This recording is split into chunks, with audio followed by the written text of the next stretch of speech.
Welcome back to the School of Calisthenics with Tim and Jacko. Tim, tell them what we've got for them today. Today we're going to take you through a full bodyweight workout that requires no equipment whatsoever. Let's get started.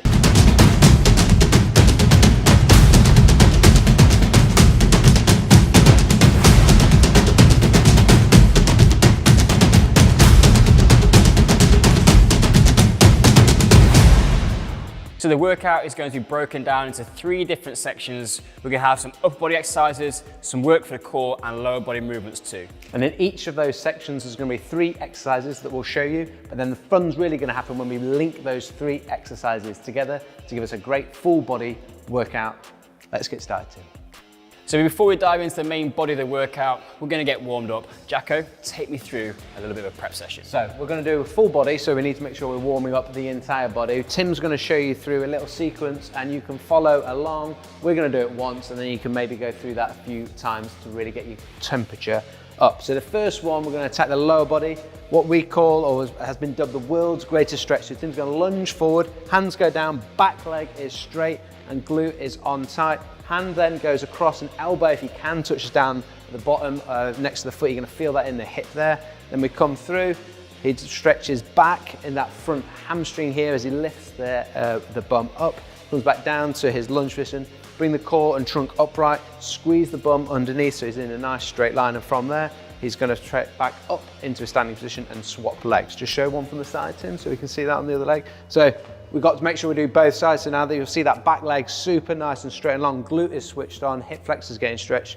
That arm on the inside comes down and touches the elbow, and then come back up, straightening that front leg as much as you can to feel a stretch in the hamstring before coming back up to your lunge position and then coming into standing. So from your world's greatest stretch, once you've stood back up and you've done each leg, we're going to go down to the caterpillar. So Tim slides his hands down onto the floor, starts to walk out, and he's coming to press up position, maintain trunk alignment with glutes and core locked on. But from there, he's going to walk a little bit further, pushing away with the shoulder blades. It's only warm up, so you don't need to go as low as you can, just starting to warm things up. Walk the hands back, and then that's our little caterpillar. Now we're going to rotate to one side, our round the world push up, always pushing down strong through the shoulders, not slumping down. Midsection can stay tight to control that. And that was then our round the world push up. From there, he's going to walk his feet or his forward or his hands backwards to try and make a piked position.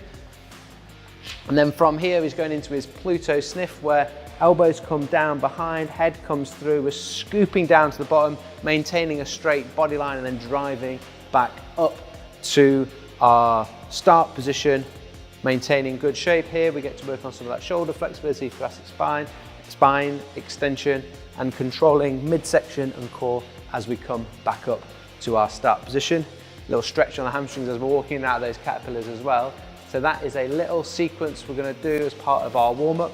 We're going to make sure on the world's greatest stretch we're doing both legs each time, and then working through the rest of the sequence, building up to doing between 5 to 10 reps of each and a couple of rounds of that, and we should be good to go and nice and warm for the full workout. So let's start this lower body sequence, 3 exercises that we're going to do individually, show you the coaching points, and then we'll build them together for a nice flow movement at the end. So the first one is going to be our lateral lunge. Jacko's going to take a wide balance position here with his feet, and then he's just going to sit down onto one side. The hands can come up in front to counterbalance if you need to. Looking to get as much range of movement as he can and get as low as he can, trying to keep those feet facing forwards, not twisting out to the side, and he pops back up, and he can do both sides on that lateral lunge position. If that's a little bit difficult and you find the range of movement hard, you're just going to narrow your base a little bit, just to regress the movement and then work through the range of movement that you can control. Same principles, just control that positions and make sure that you're feeling nice and comfortable when you drop into that low shape. To make it a little bit more difficult, you can actually throw a bit of balance work into this. So back in his original position, Jacko drops into one side, and he's going to pop back up, and he's going to try and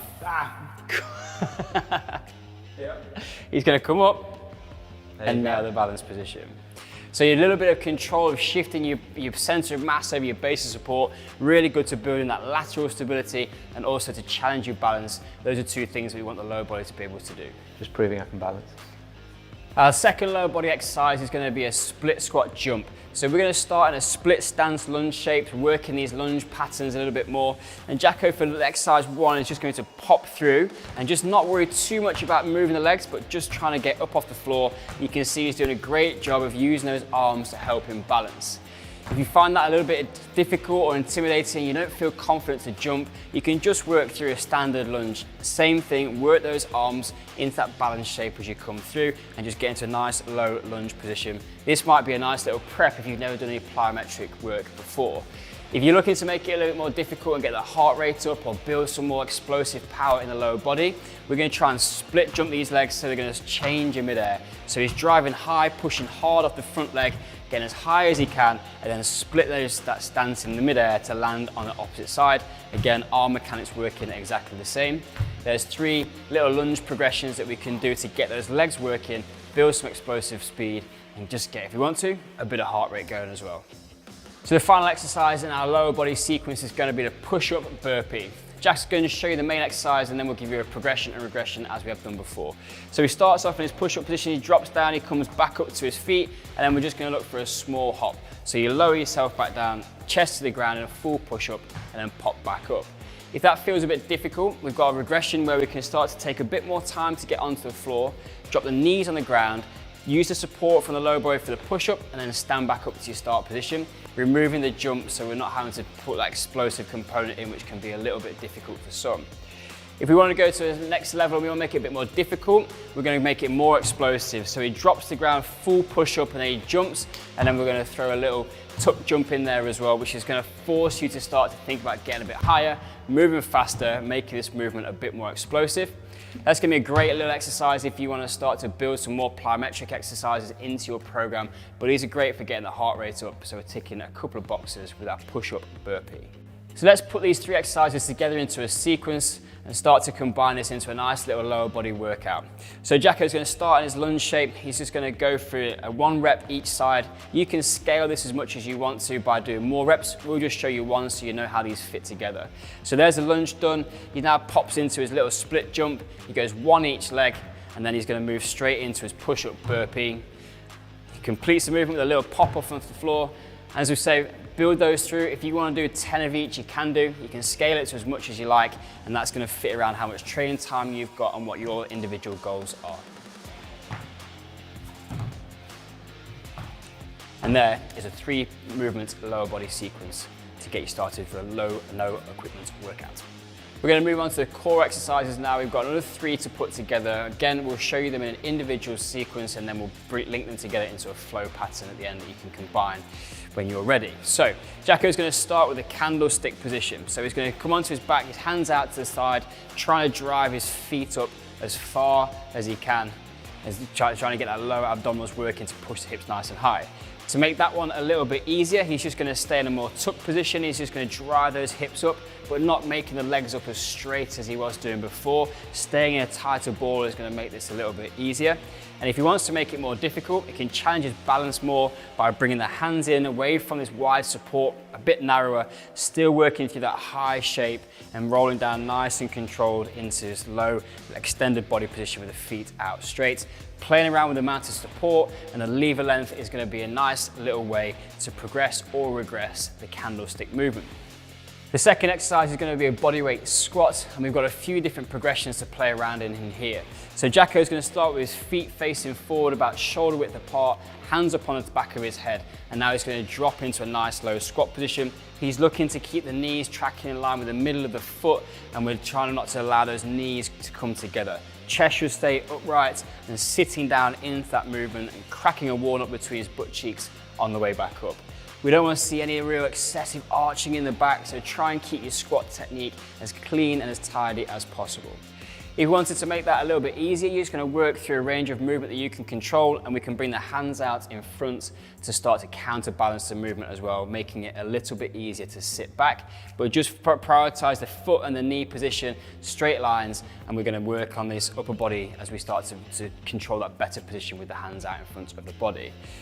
To make it more difficult, we're going to move through to a single leg squat so Jacko can come through again, knee tracking straight forward in line with the middle of the foot, back staying straight and upright, and he's controlling that position, making sure he's moving with precision and control in this nice stability, challenging single leg exercise. And those are our 3 squat progressions. The final exercise in our core movements is going to be a tripod. This is a great exercise to start to challenge not only the shoulders and midsection, but also the ability to control force throughout the whole chain. So Jacko comes into a straight arm press up position, hands together to make a diamond and a wide base with the feet. He's staying nice and tight in his midsection, just keeping the bum locked on like he's cracking a walnut, ready to take a punch in the midsection, and this is going to stay nice and stable. His job then is to, without rotating, bring one hand up into a single arm wide position, squeezing through the shoulder blade, pointing the thumb to the ceiling, and he comes back down and changes sides. You can see within this, he's not rotating or twisting the shoulders or the hips at all. He stays perfectly flat to the floor. To make this one a little bit easier, rather than having the arms straight, he's just going to come through and touch the shoulder. So we're decreasing the lever length, just making that a little bit more straightforward. Again, keeping nice and stable through the lower body. And the progression to make it a bit more difficult is bring those feet together a little bit, decrease the base of support that you've got, making the stability demand higher, and work through into straight arm position. This really is going to challenge the rotational stability that you've got to perform this movement with good quality and nice control. So those are our 3 core exercises. Now we can put those together into a nice little flow pattern. Again, we'll show you 1 repetition of each, but you can scale this to put in as many as you want to bring that workout into a longer format if you want to. So Jacko starts standing up. He drops to the floor through that squat pattern and goes into his candlestick. He's driving the hips up nice and high. He then rolls through and sits up. A nice little mobility challenge there as well. Down into his body weight squat, keeping nice controlled position there, stands back up, and his job then is to walk down into his tripod, wide base, taking the arm out nice and straight, controlling the stability through the chain. Put those 3 movements together, you've got a nice little workout to do, bringing in lots of different positions, lower abdominals, particularly through the candlestick. The core exercises are going to be working, or the core is going to be working hard through our squat to maintain good positions and linking everything together. And then we get some more isolated function for the whole chain as we get our tripod nailed down at the end. And that is our core workout without any equipment. Finally then, we'll look at the upper body, and again, 3 exercises that we'll break down and show you the regressions and progressions of each before working them together in a nice little sequence. So the first one is going to be our pike push-up. So from their press-up position, Tim walks himself into a pike position, sticking the bum nice and high in the air, screws the elbows so they point backwards when he comes down, head comes down and makes a triangle with the hands, and he drives back up on the same line that he came in on. So these aren't that easy, so if you're finding that difficult, we're just going to worry about the lower. So we're going to lower down under control over the course of 5 seconds on that way down, get to the bottom, puts the knees down, and then come back up to that start position. So it would be a lower 5, 4, 3, 2, 1. Knees go down on the floor, back to your start position. That's a way to make it a little bit easier. If you want to make it a little bit harder, we're actually going to pause at the difficult position at the bottom. So he comes to make a triangle with the hands, holds there for 1, 2, and then drives back up. So a little pause at the bottom each time, so holding there, 1, 2, head just off the floor, maybe your quiff touches the ground, and that's only it, and then drive back up. That's our little progression and regression for the pike push-up, which is our first exercise. The second exercise is going to be the pillar roll, which is going to incorporate a little bit of trunk lateral rotational stability as well as what's going on at the shoulder. So Tim's going to make a pillar position with his arms crossed over, forearms parallel to each other, pushing down strong through the shoulders, maintaining that nice strength through the midsection with glutes and core locked in place. From there, he's going to rotate onto one side, feet ever so slightly spread apart to give him a little bit of base of support, onto one side, pushing away and control back down. So he's going from front facing or facing downwards to a completely side on position. If you're finding that difficult, what we're going to do is spread the feet wider so you get a bigger base of support, so you're going to find it easier to rotate through, and as you build up your strength and shoulder stability, you're going to find that you'll be able to get those feet closer together. Once you get really good, your progression is to rotate onto one side and see how you stack the feet on top of each other.